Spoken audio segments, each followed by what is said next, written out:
C'est la suite du sixième paragraphe sur l'exponentielle complexe.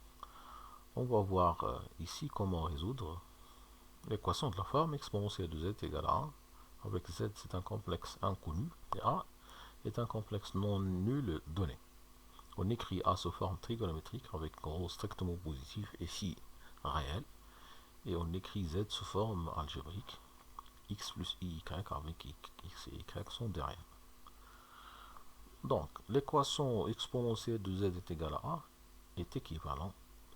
Alors, pour que ces deux complexes soient égaux, il suffit que le module de l'exponentielle de z soit égal au module de a. Ça veut dire que l'exponentielle de x est égale à o, et donc ça revient à dire que x est égal à ln de rho. Et d'autre part, les arguments sont congrus au module de pi, c'est-à-dire ici y est congru à phi, modulo de pi. Ce qui est équivalent à, il existe k appartenant z, tel que z est égal à ln de rho, comme partie réelle, plus i, phi, et en ajoutant 2 kpi pour k appartient à z. L'ensemble des solutions de l'équation exponentielle de z est égal à a, et donc ln de rho plus i phi, qui ne dépend pas de k, plus 2i pi z.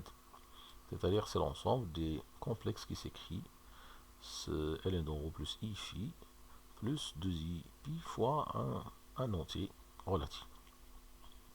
Par exemple, l'ensemble des solutions de l'exponentielle de z est égal à moins 1 et donc le rho ici dans ce cas-là c'est égal à 1 et phi est égal à pi et congru à pi.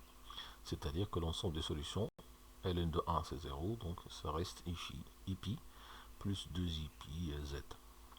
Pour l'équation exponentielle de z égale à 1 plus i, c'est clair que le module, en fait on cherche, voilà, le module est égal à racine de 2, et donc ln de racine de 2 plus i phi, et le phi c'est égal à pi sur 4. Donc voilà, donc c'est 1 demi ln de 2 qui est la racine qui est ln de racine de 2, et plus i pi sur 4 plus 2i pi z.